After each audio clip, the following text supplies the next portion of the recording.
Hello, everyone, and thanks for joining me today. I'm really excited to dive into this story with you, so let's jump right in. Benny is a cute but a bit slow-looking black boy. All his classmates get good grades on their class tests, but his scores are very predictable. He gets single-digit scores every time and is laughed at by his classmates. He thinks he's the dumbest person and tells his mother that he cannot improve because he is dumb, but his mother thinks differently. She always tells him he can do great things in life. This is a true story about an ordinary person who does what seems impossible. Even though he is made fun of and treated badly by friends and teachers time and time again, he overcomes it and does something only a genius could do. The story begins in his classroom. As expected, he gets a 0 again on his class test. A girl says he got none, but the class teacher hears 9. While other students score above 20, the teacher seems happy with Benny's low score because she thinks it's a 9. This is a big improvement for Benny. When everyone finds out his real score, the class laughs loudly as if on cue. It doesn't stop there. To make things worse, people make fun of Benny whenever they see him. Benny is followed everywhere, not because he is celebrated, but for the wrong reason. A group of bullies follows him and starts picking on him.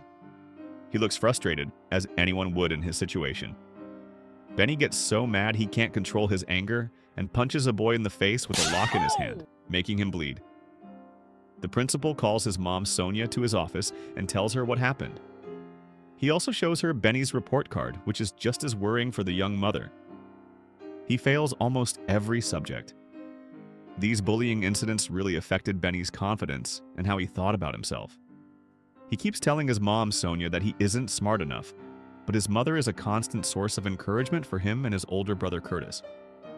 One day, Benny asks his mother for help with his studies.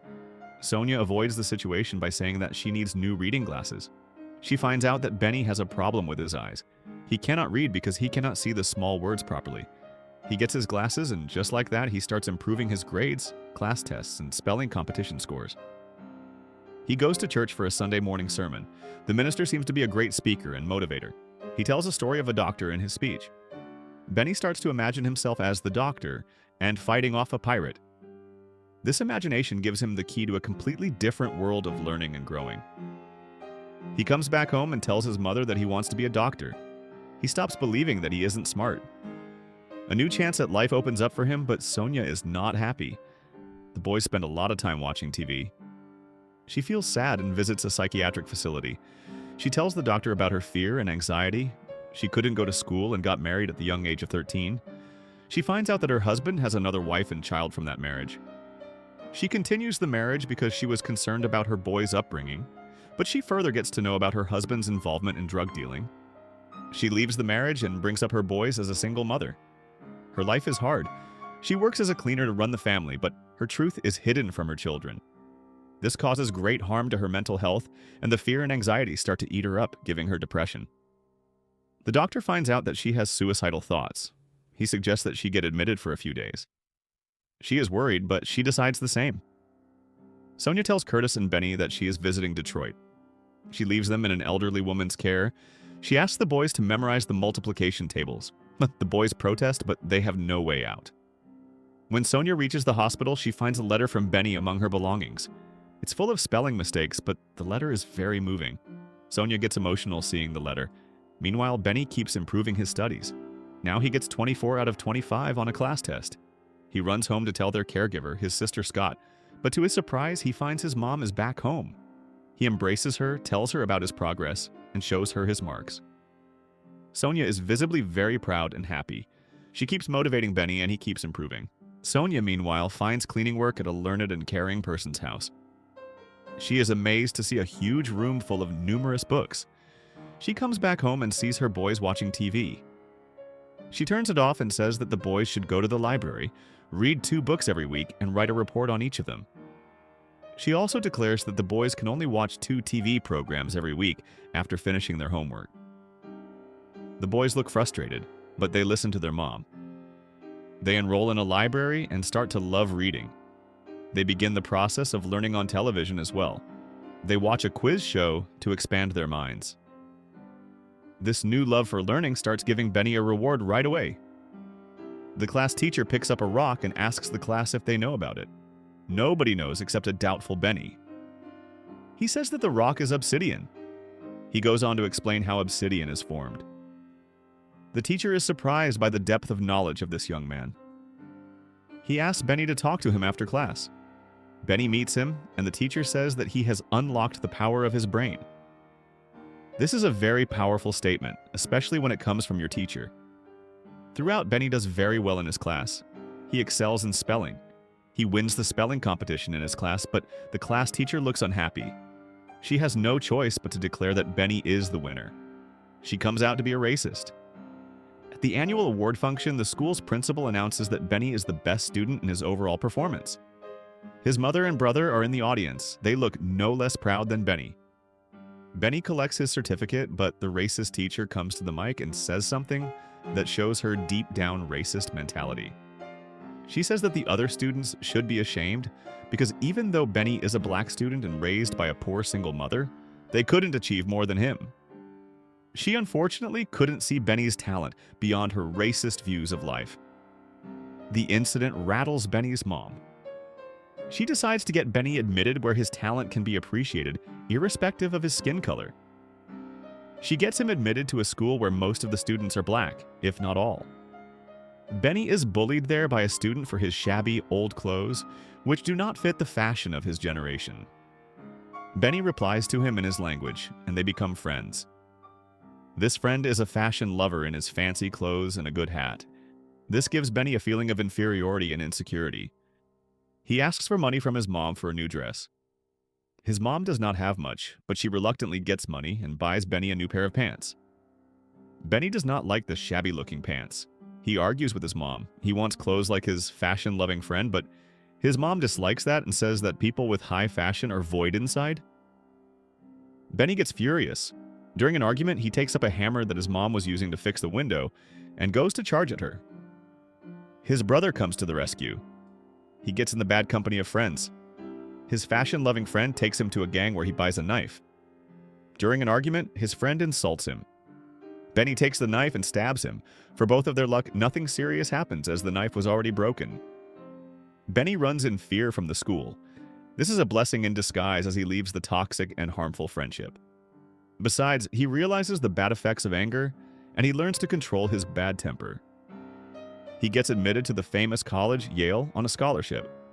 There he meets his girlfriend, Candy. He is worried about his studies and future. He does not like the lectures and does not feel like attending the classes. He finds it very hard to adjust to Yale life. He tells Candy that he is only good at reading. Candy helps him out. She says that he can study all by himself. He does so day and night. Among all the subjects, chemistry bothers him the most. He studies so hard that he begins hallucinating, seeing the chemistry professor writing down the formula for him on the board. His hard work pays off. In the exam, he does very well and decides to become a neurosurgeon. He applies to Johns Hopkins, which is the most renowned institution in the US. Johns Hopkins was taking only 2 resident students for the neurosurgeon facility. This is a fierce competition indeed. Only the best of students can get an opportunity there. Benny is sure that he wants to get admitted only there and nowhere else, and applies nowhere else. He has an interview. His confidence impresses the doctor. When asked why he wants to be a neurological surgeon, Benny replies that the brain is a mysterious organ, and he wants to discover its mystery. He says that he believes that a miracle can happen, and he wants to do the miracle. His confidence impresses the interviewer, and he gets his admission and continues to excel at Johns Hopkins. He is not liked by people. A senior doctor tells him that he is not exceptional. He sounds racial and tells Benny, now Dr. Carson, to do what he has asked him to do. He becomes a resident doctor. An emergency case comes, and the patient needs surgery immediately. This is a life and death situation. There is no doctor available to attend to the patient, but the resident, Dr. Carson. He does not have a license and is not eligible to operate on a patient who is fighting death, but he operates and saves the patient, risking his whole career, which he had dreamed of all his life. He is called by his senior in his office. He is worried that he can be scolded for his actions, but to his surprise, the senior doctor appreciates what he has done to save a life. The day-to-day in his hospital duty goes on like this. A young couple comes to the hospital with their daughter, who has seizures all the time she is awake. The other doctor said that she is half dead. Dr. Carson says that she needs a hemispherectomy, which would remove an area of the brain which is seizure-prone. This is very risky as it could paralyze the child, or she could lose her speaking and movement ability. He assures the parent that the child's brain has a remarkable ability to recover. The brain cells take up the functions of the diseased cells and restore neurological function, but this is a gamble. Moreover, he had not done an operation like this before, but he takes up the challenge to cure the child. The night before the operation, he looks anxious. He kneels and prays. Finally, he starts operating on the child in the morning. He operates on the child very carefully. The operation is done. Now it is the moment of truth. The anesthesiologist tries to bring the child back to consciousness. Everybody is very worried. The situation gets more tense every second. She does not respond. She is moved to the general ward. Dr. Carson briefs the parents and says it would take a while to know if she could speak or move. But like a miracle, the child calls out to her mom and dad. Dr. Carson wins the first of many challenges. This incident gets media attention. In the press conference, along with her parents beside him, he tells the whole world about the success and the health of his patient. He says that the brain is a miraculous organ that made it possible, and this hemispherectomy would go on to become the main method in most future cases. He starts enjoying success in his professional life, but his personal life is not as sweet. His wife is pregnant. Then the tragic incident happens. They lose the child before birth. He gives his wife time and spends time by her bedside, but his wife tells him to go to the hospital and continue with his duty. Though not wanting to, he goes. He breaks down thinking about his tragic loss. His mom consoles him and says that he can save many lives and achieve whatever he wants in life. The next morning, he joins his duty as usual. The most challenging of his operations is yet to come. He went to Germany on the invitation as a consultant for the possibility of separating twins whose heads are connected. The case is as complex as it gets. He at first is not willing to take the case because of the complexity of the case, but he is the best child neurosurgeon in the world. He takes the risk. He researches for hours and hours, day and night, and he prepares himself for the operation. Now the big day comes. The children's parents come from Germany. Dr. Carson, along with 50 members of staff, prepares for the operation. They get an alternative for each machine. They rehearse for hours so that no mistakes can occur. This case does not have any room for even a single mistake. 2 groups of doctors prepare for the operation and to tend to 2 children separately after the operation. The operation starts at 7:15 in the morning. It involves cardiothoracic surgeons as well to prevent the children from bleeding out. The circulation of blood to the brain is stopped by a cardiac operation first, then the process of separation of the brain starts. Dr. Carson has only an hour to complete. If he takes more than an hour, there is a chance of them being brain dead, and this will be a failure in the first place. But as usual, he does it in time, and the whole process completes in a long 22-hour period. Dr. Carson meets the parents and informs them about the success of the miraculous, complex operation. The movie end. Thank you for watching. If you like this video, make sure to subscribe.